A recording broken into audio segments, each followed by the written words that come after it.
Baik, selamat pagi untuk Anda pendengar Radio Republik Indonesia. Pagi ini senang sekali kami hadir kembali dengan Forum Kawanua ya, 1 jam ke depan yang akan mewarnai ruang dengar Anda untuk dialog interaktif kita.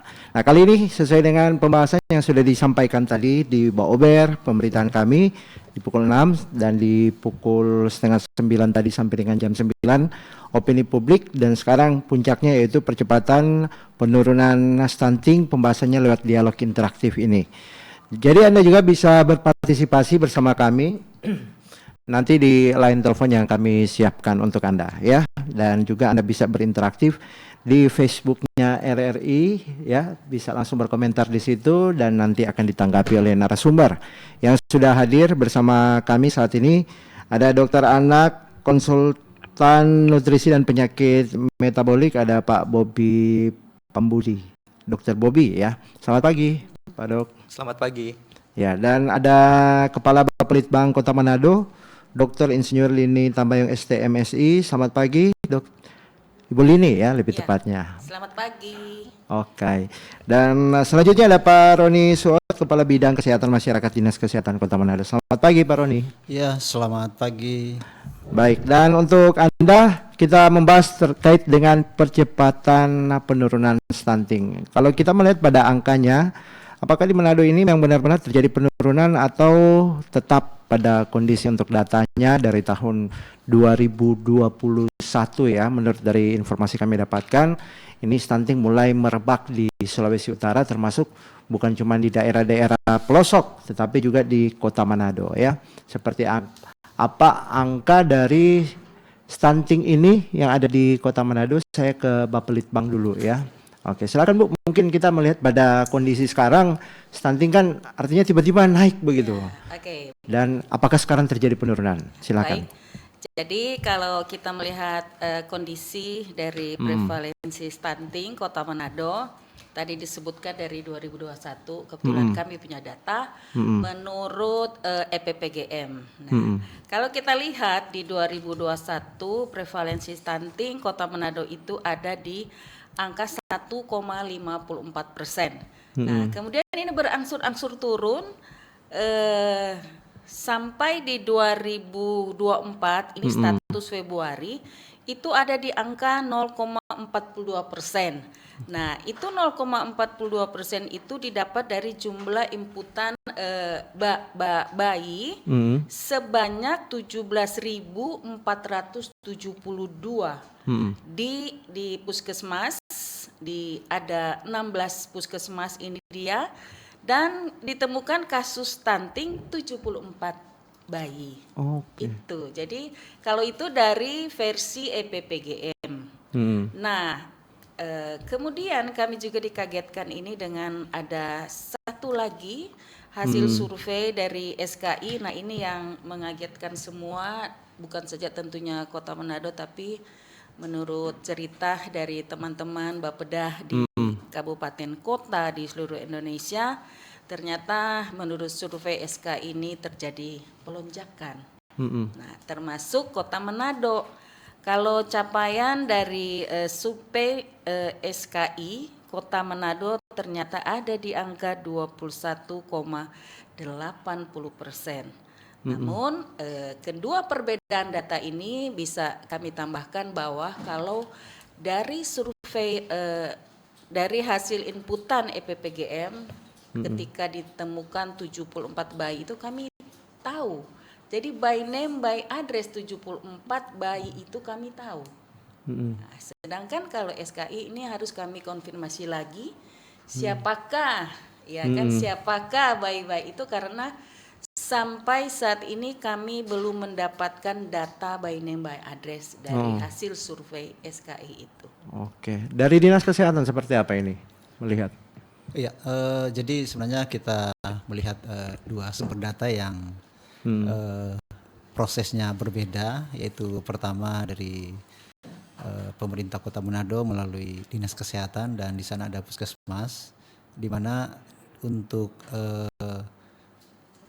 screening untuk balita itu kita melakukan penimbangan, kemudian pengukuran, dan setelah itu kita catat itu di salah satu aplikasi namanya elektronik berbasis elektronik pencatatan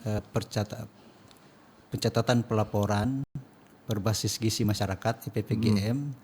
Jadi kita itu melakukan pemeriksaan atau pengukuran kepada seluruh balita yang ada di Kota Manado. Sebagaimana disampaikan oleh Ibu Lini bahwa itu ada 74 dan kita punya by name by address. Sedangkan memang di SKI prosedurnya itu dilakukan langsung oleh Kementerian Kesehatan dan kami memang belum mendapatkan data real by name by address sampai dengan saat ini. Baik. Kalau kita melihat pada kondisi data yang disampaikan tadi, ini terjadi perbedaan antara data yang disampaikan dari lembaga survei dan juga dari pemerintah kota sendiri. Nah, kalau melihat dari data yang sebenarnya ini mengacu dari apa sih sampai bikin penilaian-penilaian akhirnya jadi perbedaan. Kalau dari Bapelitbang sendiri, apalagi kan penelitian-penelitian sendiri yang dilakukan oleh Bapelitbang begitu.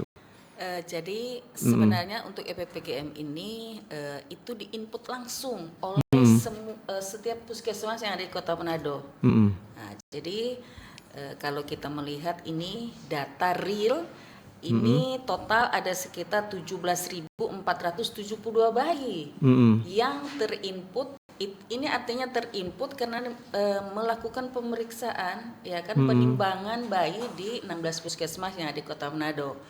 Nah, jadi kita tahu dan mendapatkan data real. Nah, sehingga dari 17.000 sekian bayi itu ternyata yang terdeteksi stunting itu hanya 74. Dan itu yang kami intervensi langsung. Iya. Kalau yang SKI itu kami tidak mendapatkan data by name by address, sehingga bagaimana caranya kami intervensi kalau si bayi-bayi tersebut tidak ada by name by address. Jadi seperti itulah. Oke. Kalau dari Dr. Bobby, ini kalau kita berbicara tentang stunting, sebenarnya stunting ini apa ya yang menjadi kondisi kepada bayi ini dan juga balita dan anak, bahkan mungkin sampai dengan orang dewasa begitu? Baik, mulai kita dari definisi stunting ya. Memang mungkin sudah berulang kali saya bicara di sini ya, forum mungkin sudah bosan, tapi ya mungkin ada pendengar yang baru, saya mengulang lagi ya. Stunting itu adalah masalah perawakan atau tinggi badan seorang anak yang berada di bawah -2 simpang deviasi dari suatu kurva standar, yaitu yang kita gunakan kurva standar saat ini yang secara internasional dipakai adalah kurva standarnya WHO. Kurvanya ada di mana sih? Kalau setiap ibu seharusnya di Indonesia yang dari hamil sudah berhak untuk mendapatkan buku, namanya buku KMS atau buku KIA ya. Nah, di situ ada kurva-kurva. Nah, itu merupakan kurva yang dipakai dan sudah kita standarisasi bekerja sama dengan Ikatan Dokter Anak Indonesia dan Kemenkes. Kita membuat buku itu update terbaru dan itu adalah kurva yang terbaru yang kita pakai saat ini. Dan terus tahunya dari mana? Jangan lupa bahwa anak itu harus diukur berat badannya, diukur panjang badannya, dan juga jangan lupa diplot di dalam kurva pertumbuhan itu. Jika anak itu ternyata di bawah -2 simpang deviasi berdasarkan kurva, maka early warning-nya harus jalan nih. Jadi sistem rujukannya sudah harus jalan, bahwa posyandu itu memang merupakan tempat screening pertama, tetapi bukan merupakan tempat intervensi pertama. Jadi ada baiknya adalah setelah di posyandu jika terscreening harus dirujuk ke puskesmas yang sesuai dengan wilayahnya posyandu tersebut agar screening stunting itu bisa berjalan dengan baik. Dan jika memang ternyata betul stunting, maka akan dilakukan intervensi secara tepat sesuai dengan keahlian masing-masing dari tenaga kesehatan. Itu yang paling penting menurut saya soal stuntingnya. Kalau kita melihat kan ini percepatan penurunan stunting, kasusnya sudah ada, berarti tinggal menurunkan kasus itu kepada anak. Sebenarnya kondisi untuk misalnya rehabilitasi atau penurunan untuk penyakitnya atau apa, seperti apa yang dilakukan oleh tindakan medis begitu? Baik, sebelumnya saya mau bilang dulu bahwa stunting itu bukannya sudah ada atau baru ada sekarang.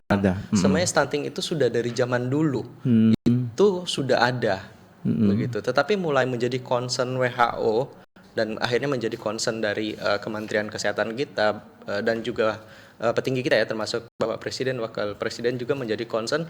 Kenapa? Ternyata dengan adanya stunting itu ternyata menurunkan indeks kesehatan dan indeks kualitas manusia dari suatu SDM dari suatu negara.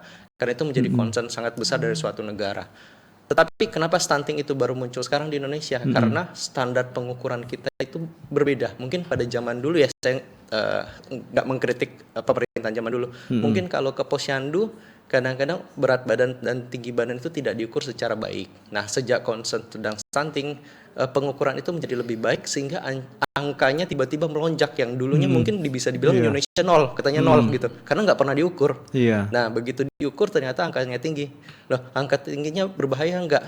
Memalukan nggak? Menurut saya nggak. Itu akan menggambarkan negara kita, dan kita akan berusaha memperbaiki. Dengan kita memperbaiki, akan semakin maju SDM kita ke depannya. Itu sih tujuannya. Terus tadi bagaimana intervensi yang akan dilakukan? Ya, yang pertama adalah screening, paling penting ya. Screening adalah yang kita lakukan di lini pertama kita di posyandu yang berbasis masyarakat. Adalah pengukuran daripada berat badan dan tinggi badan serta lingkar kepala. Dan kedua adalah pencegahan penyakit, karena stunting itu berhubungan dengan infeksi yang berulang, yaitu dengan pemberian imunisasi. Jadi saya anjurkan masyarakat jangan lupa bawa anak-anaknya untuk imunisasi sesuai dengan waktunya, karena yang diimunisasi adalah penyakit-penyakit infeksi yang berbahaya yang jika terjadi akan menyebabkan anak beresiko untuk menjadi stunting. Kemudian yang ketiga adalah jangan lupa dengan slogan Kementerian Kesehatan, yaitu ayo makan protein hewani. Karena kita tahu protein hewani itu mengandung asam amino esensial yang dibutuhkan untuk pertumbuhan anak secara utuhnya. Tetapi di sini ya memang fokusnya adalah ke tinggi badan, yaitu dapat menaikkan daripada linear growth acceleration atau penambahan daripada tinggi badan. Jadi protein itu sangat penting. Kenapa sih protein menjadi slogan dibandingkan karbohidrat sama lemak? Karena di negara kita kalau nggak makan nasi kayak nggak makan. Tetapi kalau makannya hanya nasi sama kerupuk, itu udah bilang makan. Tetapi berbeda kalau ternyata tidak ada ikan, tidak ada daging. Memang kita tahu bahwa ini memang akan lebih mahal, tetapi sebenarnya cukup memalukan bahwa di Indonesia itu negara kepulauan yang ikannya banyak. Ya, jadi sebenarnya tidak ada alasan untuk tidak makan protein hewani. Oke. Artinya 4 sehat 5 sempurna itu pada anak juga harus penting diperhatikan begitu. Betul. Keberagaman makanan itu tetap harus walaupun 4 sehat 5 sempurna itu sudah mulai ditinggalkan ya zaman sekarang, tetapi bahwa pada basicnya anak itu harus mendapatkan semua makronutrien dan mikronutrien. Makronutrien itu karbohidrat, lemak, dan protein. Yang dimana protein itu karena negara kita memang negara berkembang ya, masih ada kelompok yang menengah ke bawah, memang protein hewani kadang-kadang menjadi sesuatu yang mewah ya, dibandingkan dengan karbohidrat ya. Karbohidrat itu ada Bulog dan lain yang menjamin kepasokan beras ya. Karbohidrat menjadi itu, tapi protein hewani belum ada yang mengawasin. Mungkin itu yang perlu dipertimbangkan. Berarti kalau berbicara tentang stunting ini, kita melihat kan tadi ada tinggi berat badan anak itu kelihatan. Bahasa lainnya cebol ya disebut begitu. Betul. Ya, tetapi memang tidak semua perawakan pendek atau ya istilah itunya cebol adalah stunting. Itu memang perlu evaluasi medis. Jadi jangan lupa stunting juga definisinya di belakang adalah disebabkan oleh gangguan nutrisi yang bersifatnya kronik atau lama. Jadi petugas kesehatan harus mengevaluasi apakah itu betul-betul terjadi pada anak yang perawakan pendek ini, sehingga diagnosis akan tegak. Tetapi dalam screening apakah petugas medis atau petugas posyandu harus melakukan langsung diagnosis stunting atau diagnosis perawakan pendek di posyandu? Jawabannya tidak. Posyandu tugasnya screening. Semua anak yang di bawah -2 tanpa melihat penyebabnya dilakukan rujukan dan intervensi. Karena tidak pada tempatnya posyandu itu melakukan diagnosis. Oke, mantap sekali nih dok. Kita lebih memahami, teredukasi ya. Sebenarnya stunting itu seperti itu.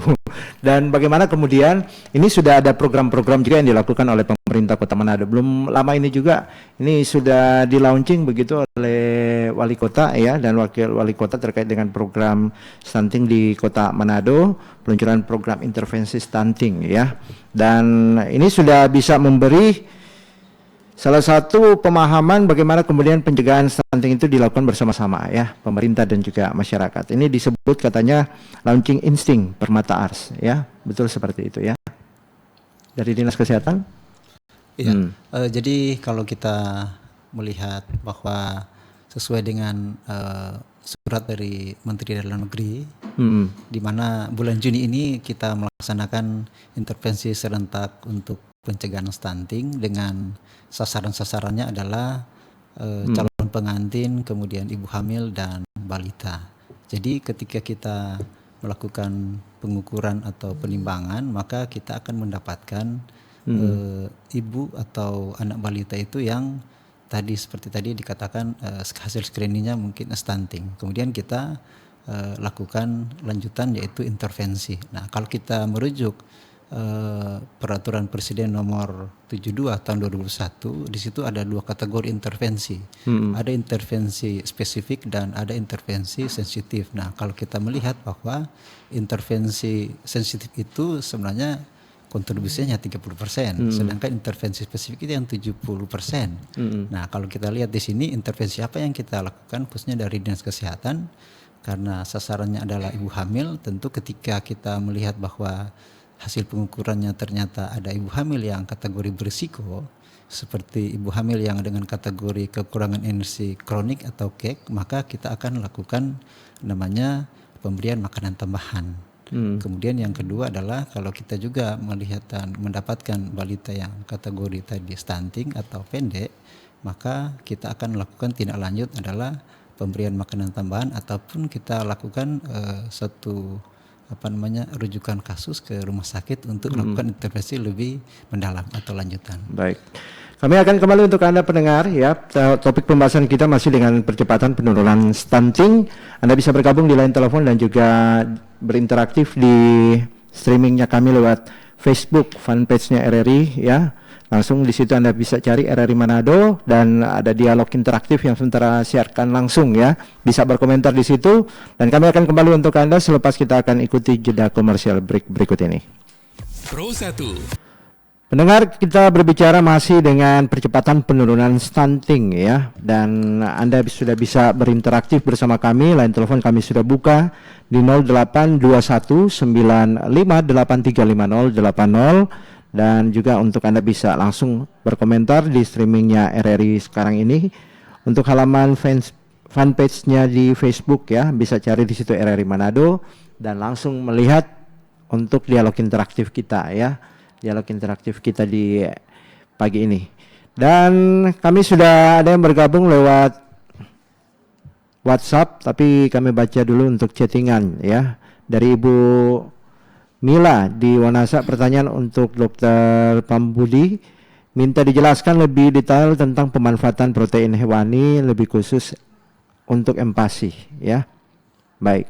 Untuk line telepon sudah ada yang bergabung, silakan. Oh ya, baik. Silakan Dok, kalau kita kembali dengan pertanyaan disampaikan oleh Ibu Mila.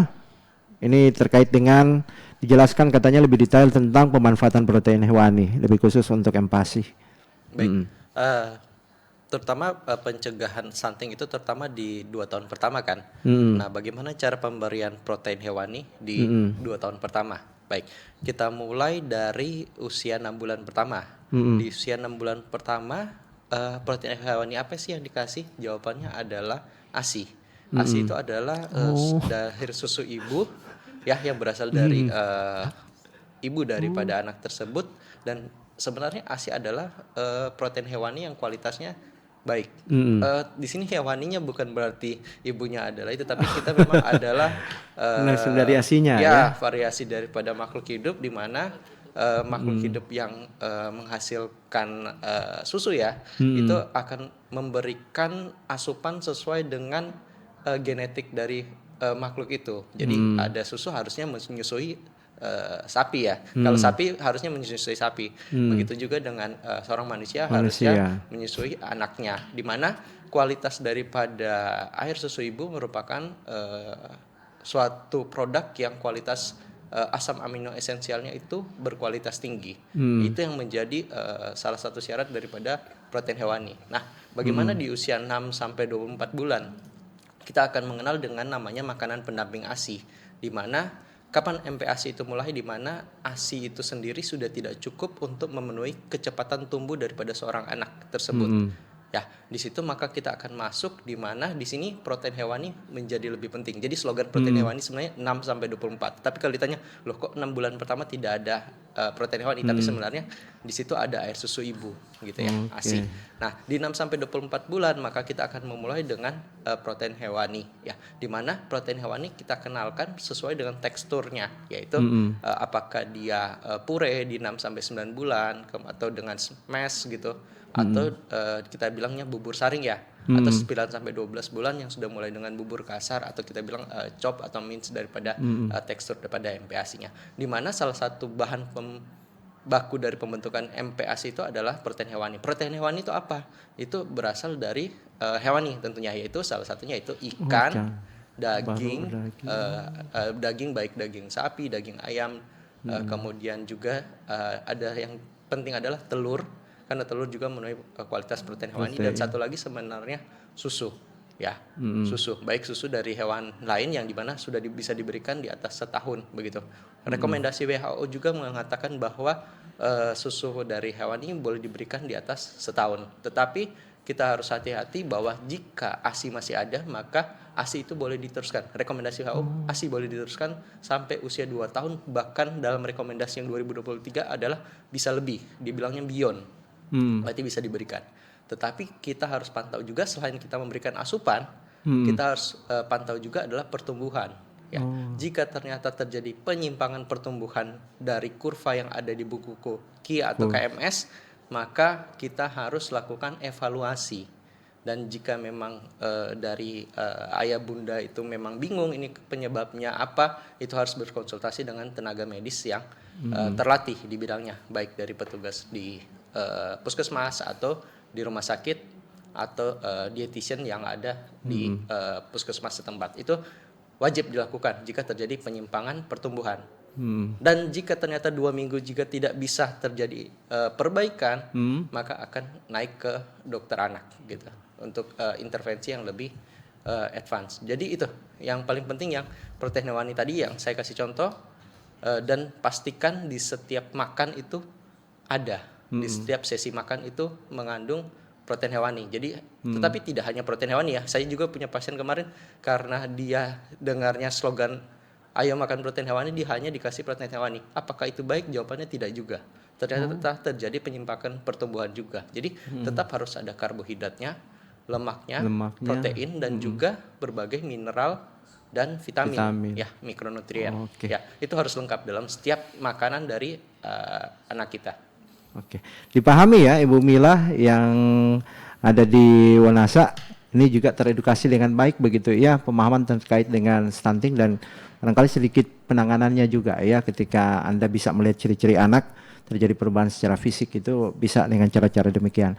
Sudah kami buka untuk line telepon, jadi kami langsung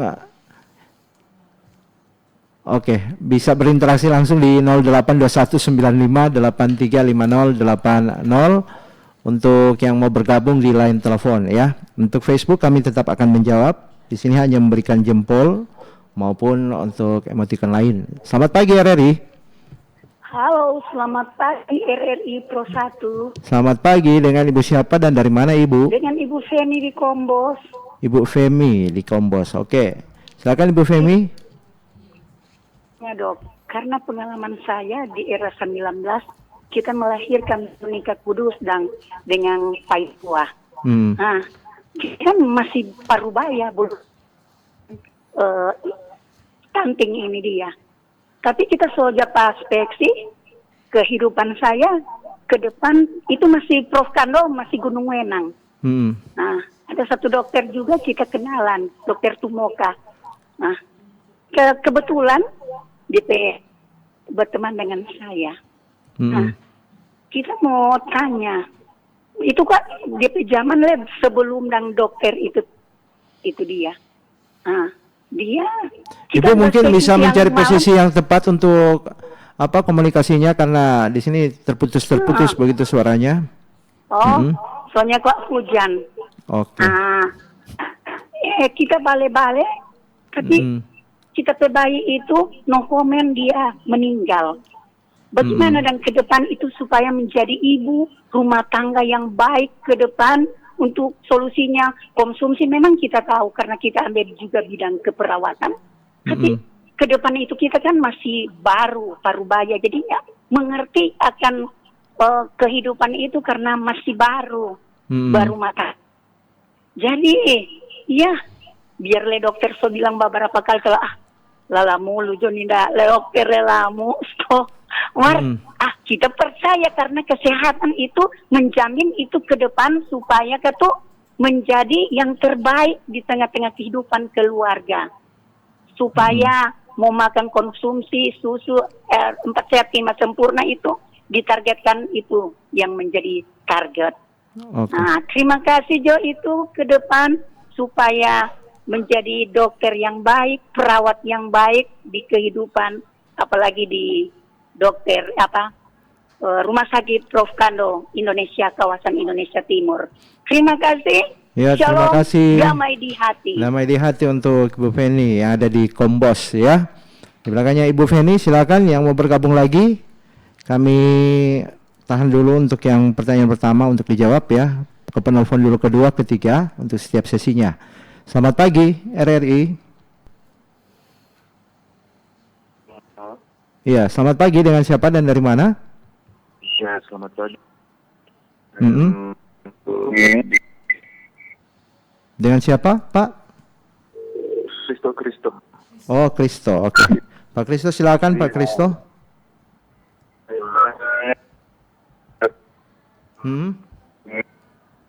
Pak Kristo mungkin mencari juga posisi yang bagus begitu karena ini komunikasinya kita agak sedikit kurang kedengaran begitu, agak sedikit suaranya berbeda begitu. Gimana? Boleh Pak? Boleh. Oke. Sudah. Iya. Kedengarannya bagus, Gini, silakan. Pak, dulu saya mempunyai rekan, dia istrinya melahirkan, tapi bayinya lahir prematur dan dirawat di rumah sakit Kando dan dirujuk ke NICU yang di ruang intensif khusus bayi baru lahir. Nah, di situ saya sempat mendengar ada persepsi, ada yang bilang itu bayinya itu gizi buruk, ada juga yang bilang stunting. Nah, yang saya ingin tanyakan sini, apakah ada perbedaan antara gizi buruk dengan stunting? Mungkin bisa dijelaskan oleh narasumber. Itu yang pertama. Baru yang kedua, kira-kira apa tips-tips efektif untuk misalnya ada teman saya, anaknya itu kan sudah divonis stunting atau gizi buruk. Tips-tips apa yang efektif untuk bayi tersebut bisa lepas dari keadaan tersebut, dari stunting atau gizi buruk yang sempat diklaim tersebut. Dua itu saja pertanyaan saya. Terima kasih narasumber dan terima kasih juga host Pak Hendra. Terima kasih. Iya, terima kasih. Selamat pagi kembali Pak Kristen. Pertanyaan yang bagus ya. Dan penelpon ketiga kami respon Anda. Silakan yang mau bertanya. Belum ada yang bergabung, jadi kami langsung menjawab ya dari narasumber.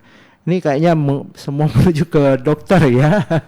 Kita melihat pada penurunannya ini peran juga pemerintah dalam hal ini kami menghadirkan Bapelitbang dan juga dari Dinas Kesehatan.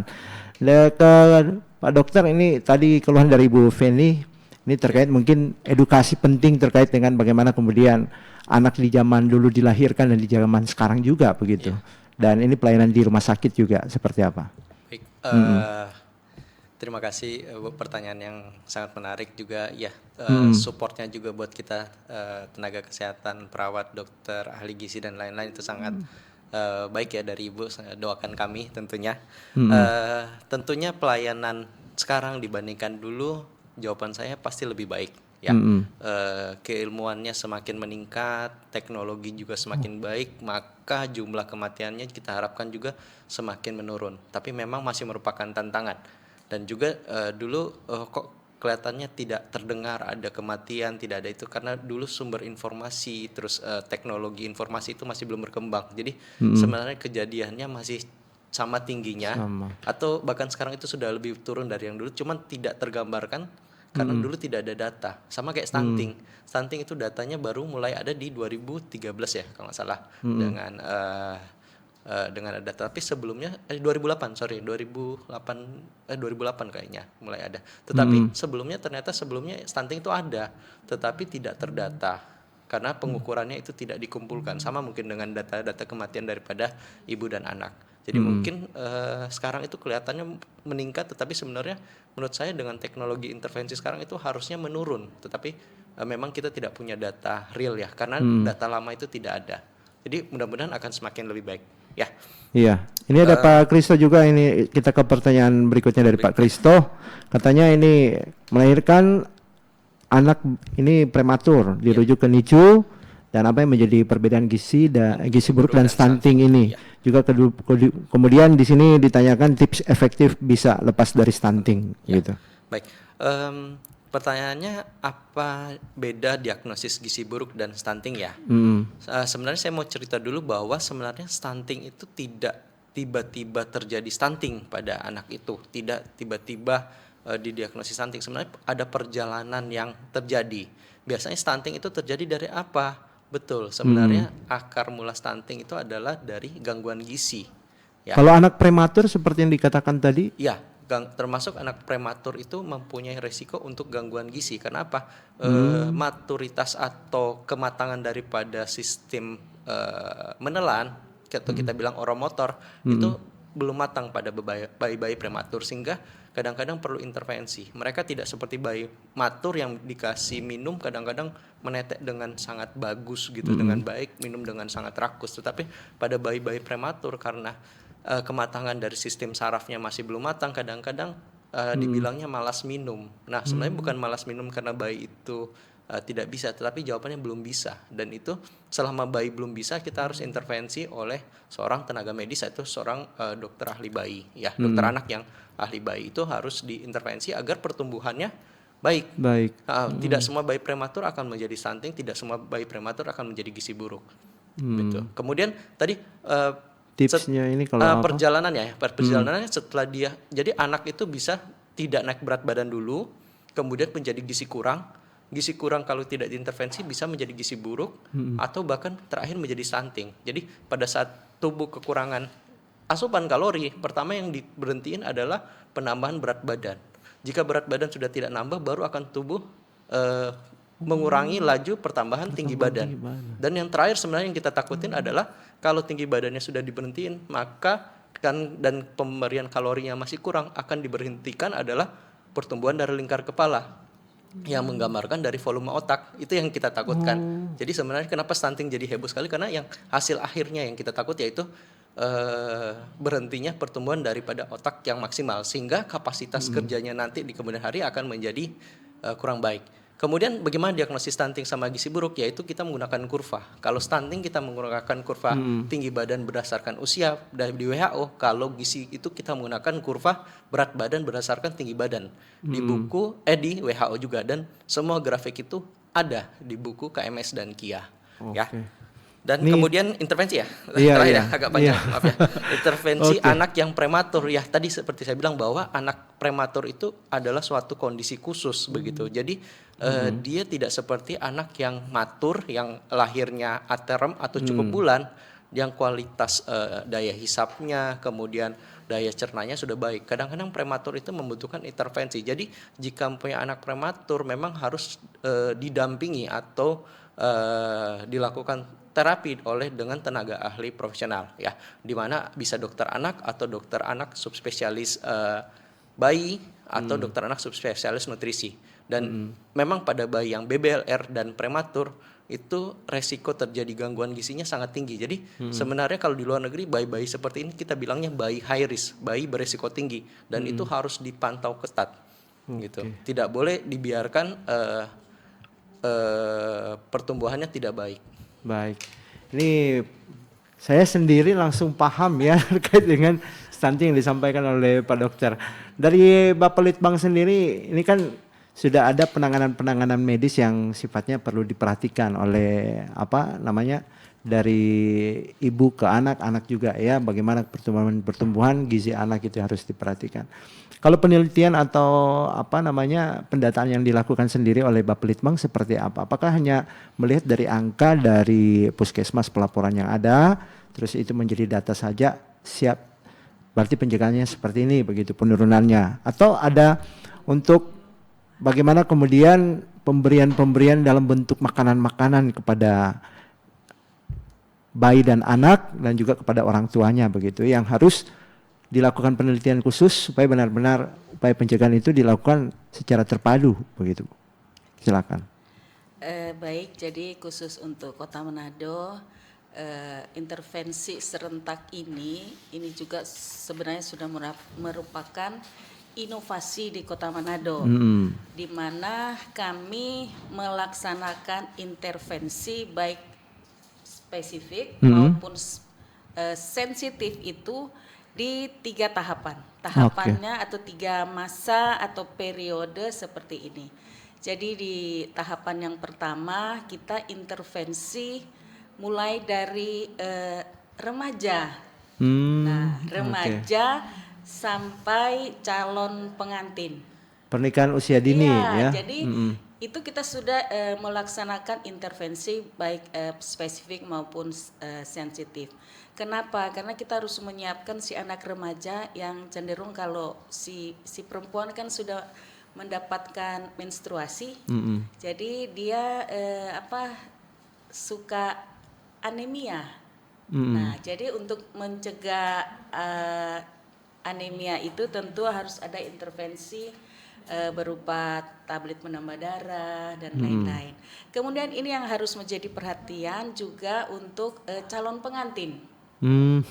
Nah, biasanya di calon pengantin ketika dia registrasi di Capil maupun registrasi di misalnya contoh anak kami di gereja.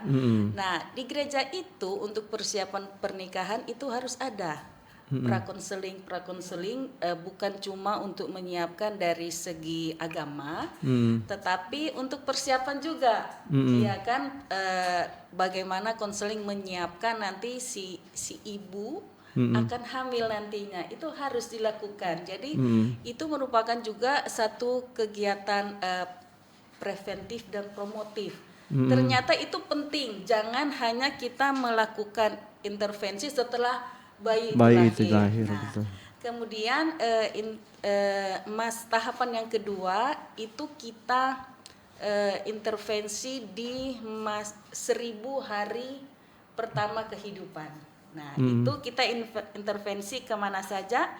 Jadi yang 1000 hari kehidupan itu mulai dari dia hamil. Nah, jadi ketika si ibu tahu dia hamil, nah dia harus tentunya harus ada pemeriksaan kontinu kan ke dokter anak atau ke puskesmas.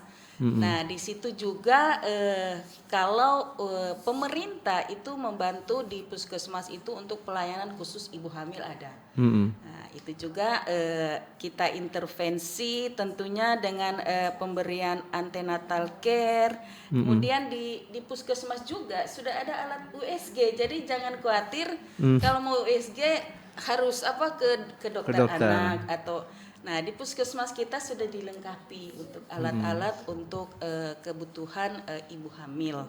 Nah, kemudian setelah ibu melahirkan dan masa nifas itu juga kita intervensi, tapi khusus untuk di puskesmas. Itu yang intervensi oleh pemerintah Kota Manado. Nah, kemudian untuk perawatan kita juga memberi konseling juga. Itu perawatan dan tumbuh kembang anak melalui posyandu. Nah, itu dilaksanakan sampai anak 2 tahun. Jadi 1000 hari itu 2 tahun anak ya. Dari dia dalam perut janin sampai dia 2 tahun itu ada intervensinya. Kemudian setelah itu, nah kalau sudah 2 tahun itu mungkin kita sudah bisa mendeteksi bahwa anak ini memang stunting. Tapi sebelum dia 2 tahun kita intervensi terus, perbaikan gizi dan lain-lain agar supaya dia bisa istilahnya terentaskan dari stunting. Selamatlah.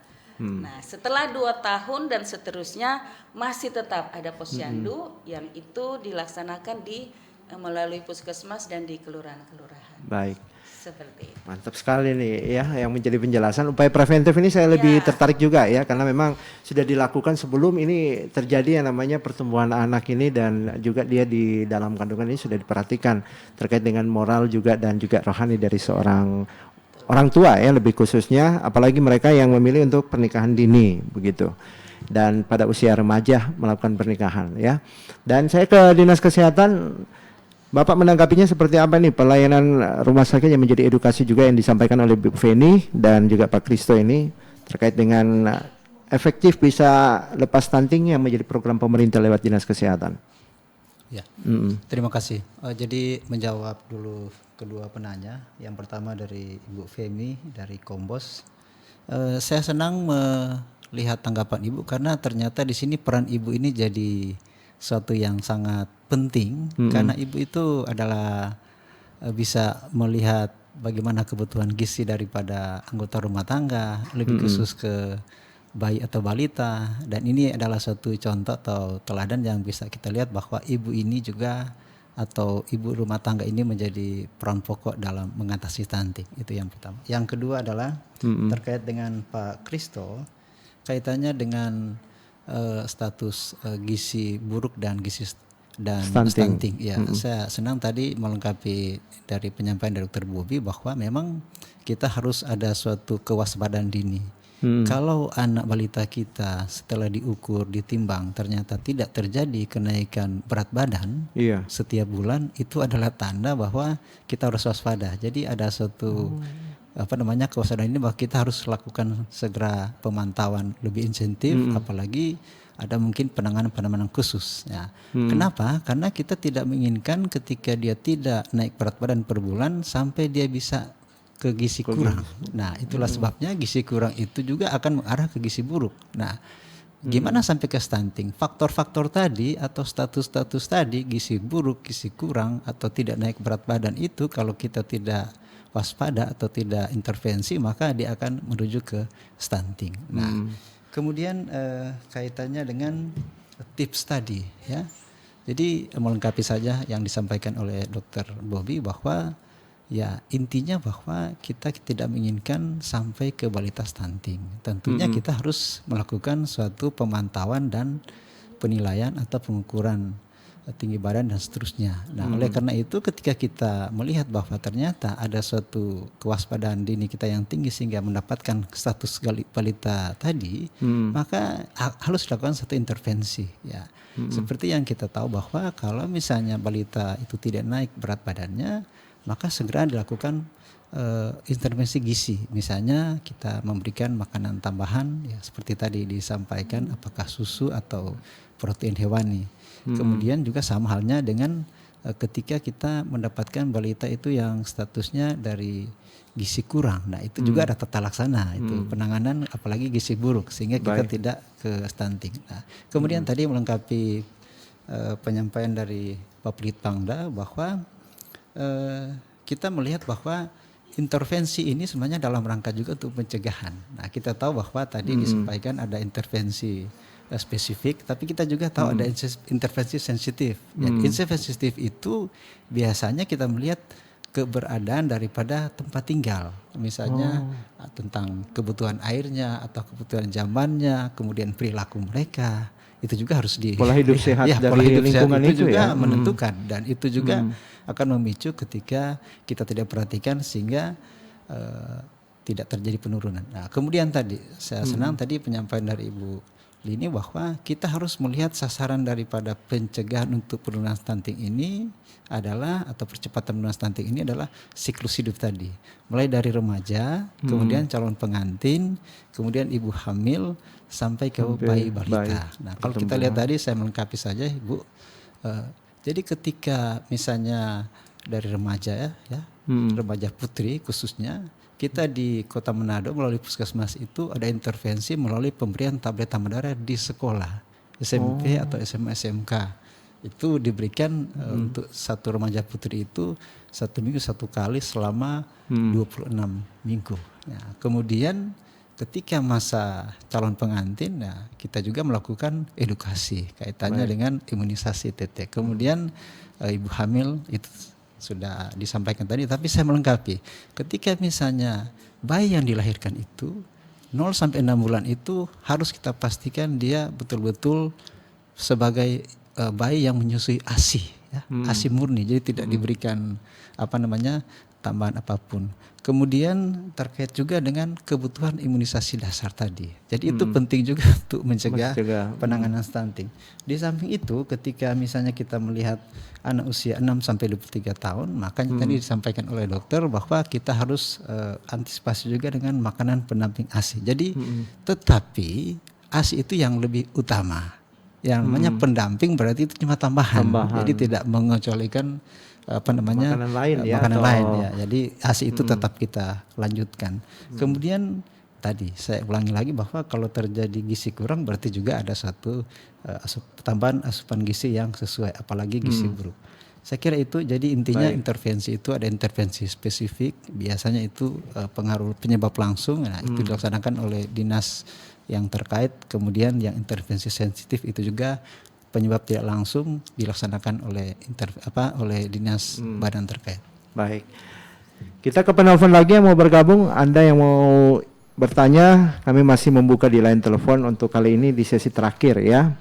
Di 082195835080 untuk interaktif kita. Oke, kami baca dulu untuk yang bergabung di streamingnya RRI ya. Di Facebooknya RRI sekarang ini ada Vidya Rompas katanya, apakah stunting tergolong penyakit? Begitu. Itu saja yang menjadi pertanyaan dari pendengar kami yang ikut bergabung di live streaming. Untuk telepon, belum ada. Baik, mungkin dijawab oleh Dr. Bobby, silakan. Baik, terima kasih pertanyaannya. Mungkin ya memang pemahaman kita harus memang baik ya soal stunting ini. Jawabannya stunting adalah penyakit ya, karena masuk dalam klasifikasi penyakit sesuai dengan kode ICD-10 ya, dan dia termasuk ke dalam faktor yang memperberat semua penyakit juga gitu. Jadi ada kadang-kadang diagnosis utama, kemudian ada diagnosis tambahan dalam ICD-10, di mana diagnosis gizi, baik gizi buruk, gizi kurang, stunting itu merupakan entitas daripada disease atau penyakit begitu, baik sebagai penyakit utama maupun sebagai penyakit penyerta yang memperberat dari penyakit pertama. Contohnya bagaimana? Seperti pada anak dengan penyakit jantung bawahan, misalnya ada jantung bocor, ternyata dia mengalami stunting, maka tata laksana pada anak yang mengalami jantung bocor dengan stunting akan menjadi lebih sulit dibandingkan dengan anak yang hanya mengalami stunting saja karena orang tuanya salah kasih makan gitu loh, karena salah pemberian asupan. Jadi ini yang paling penting, kenapa stunting itu menjadi entitas disease dan sesuai dengan Permenkes tata laksana stunting ya, di Permenkes nomor 0107/1928 tahun 2022 tentang tata laksana stunting, bahwa pada saat anak terdiagnosis stunting yang berkompeten untuk tata laksana adalah seorang dokter anak. Itu jelas sekali tertulis di situ, tertuang dalam undang-undang di Permenkes. Jadi harus dilakukan rujukan. Dan jika ternyata memang ada penyakit penyerta yang bersama dengan stunting, itu juga harus ditata laksana.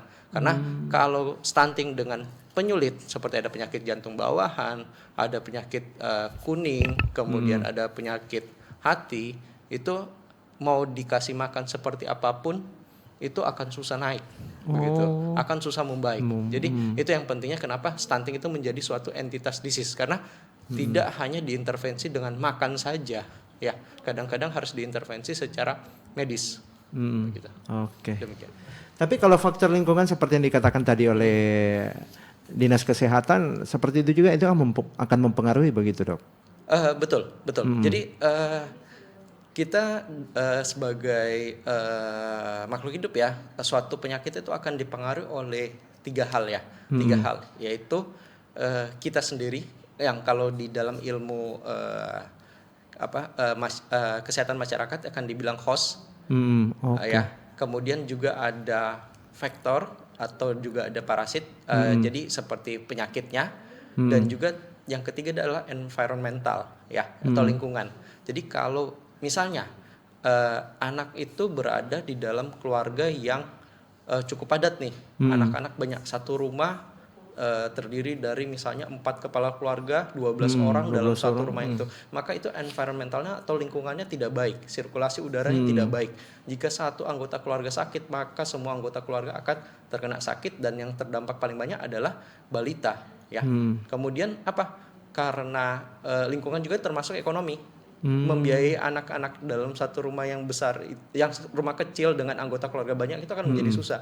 Akibatnya misalnya dia bisa beli satu potong ikan, ikannya akan terbagi kecil-kecil.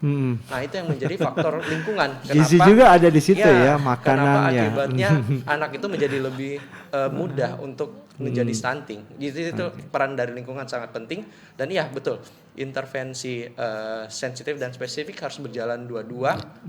Memang ada proporsinya yang lebih besar, tetapi yang seperti lingkungan itu juga harus diintervensi. Tetapi jangan yang kita takutkan hanya berpikir di intervensi lingkungan saja, ya dikasih jamban dan lain-lain, tetapi anaknya yang sakit itu tidak diintervensi, itu yang paling penting, ya. Karena bisa saja anak stunting itu terjadi dari keluarga yang cukup berada, tapi yang masalahnya adalah pengertian ibunya. Nah itu, jadi jangan sampai wah ini jambannya satu rumah ada 10 jamban nih, ya, tetapi kalau anaknya stunting, jadi tidak akan mempengaruhi. Dikasih tambahan jamban menjadi 11 juga tidak akan membuat anak itu sembuh stuntingnya. Ya, baik. Dok, tadi ada katakan lingkar kepala. Ini kita biasanya kan lihat pertumbuhan anak begitu. Yang sering kalau orang Manado bilang bentang, kepalanya bentang. Itu juga memang faktor juga itu. Salah satu mengarah ke stunting atau pertumbuhan yang sudah dewasa tapi dia kayaknya dulu penyakit stunting juga begitu. Baik. Bentukan kepala itu tidak ada hubungannya sebenarnya dengan lingkar kepala, ya. Memang bentukan kepala akan mempengaruhi daripada lingkar kepala. Karena itu dalam lingkar kepala anak itu ada range normal, ya. Jadi kita akan menggunakan kurva khusus, yaitu ada di kurva WHO atau kurva Neelhaus terhadap lingkar kepala. Jadi mau bentuknya agak lonjong, mau ada yang kayak agak gepeng, ada yang agak tinggi besar ke atas, juga, ada ya. yang itu selama masih dalam masuk range itu dibilangnya normal. Tetapi kalau dia berada di luar ukuran normal, jadi di ukuran normal itu ada kurva yaitu berada antara minus 2 simpang deviasi sampai positif 2 simpang deviasi, maka itu disebut normal. Jadi selama diukur dan ternyata dalam range normal, kita bilang ini normal. Tetapi jika terjadi penurunan di bawah minus 2 simpang deviasi daripada kurva, maka kita akan bilang kepalanya kecil atau mikrosefali, dan itu harus dilakukan pemeriksaan, ya, termasuk evaluasi apa penyebabnya, dilakukan scanning kepala. Belum tentu normal, belum tentu abnormal. Jadi yang dilakukan adalah setelah screening dilakukan diagnosis. Kenapa kepalanya kecil? Apakah ibunya terkena infeksi dalam kandungan dan lain-lain? Itu harus dievaluasi. Itu yang dari dasarnya ya. Betul. Yang penting screening tetap harus jalan. Jika anaknya ternyata lingkar kepalanya di bawah minus 2 simpang deviasi, mau apapun bentuk kepalanya tetap harus dilakukan rujukan untuk mengevaluasi penyebab kenapa kepalanya lebih kecil daripada rata anak normal. Oke. Jadi paham. Jadi baik, kita sudah berada di bagian terakhir dan tentunya kami sampaikan banyak terima kasih ya. Ibu Lini, sebenarnya banyak yang ingin ditanyakan ya, tapi waktu yang membatasi karena kami akan lanjut dengan program selanjutnya, ada program Jaksa Menyapa. Dan terima kasih untuk Pak Roni untuk waktunya ya, yang tak bosan-bosan juga menyampaikan kesehatan kepada masyarakat lewat siaran RRI.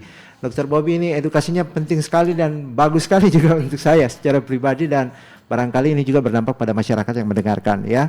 Dan tentunya Anda yang bergabung di line telepon, oh ya, ini ada satu penanya. Kami mencoba menjawab ya. Sebelum kami akan mengakhiri, target nasional 14% tahun 2024. Manado apakah memenuhi target nasional dan berapa persen? Ibu Lini mungkin menjawab sebelum kami akan tutup. Disingkat Bu, waktunya. Jadi memang betul target nasional 14%. Jadi kalau kita mengukur capaian dari EPPGM, kita kan sudah di bawah 14%. Iya. Nah, yang perlu kita klarifikasi ini capaian yang menurut data SKI justru di atas target. Nah, itu dia, sehingga kita juga ada beberapa upaya khususnya dari Bapak Wali Kota, selain tetap intervensi serentak yang saya katakan tadi, kita juga lagi berupaya mengklarifikasi data SKI itu. Kita berusaha minta data, kalau bisa mendapatkan data by name by address agar supaya yang 18% sekian itu kita bisa intervensi langsung. Lebih cepat juga penanganannya ya. Lebih cepat penanganan. Oke. Ya, dan akhirnya saya Hendra, saya yang bertugas mengucapkan terima kasih atas kebersamaan Anda. Selamat pagi menjelang siang dan sukses untuk Anda. Sampai jumpa.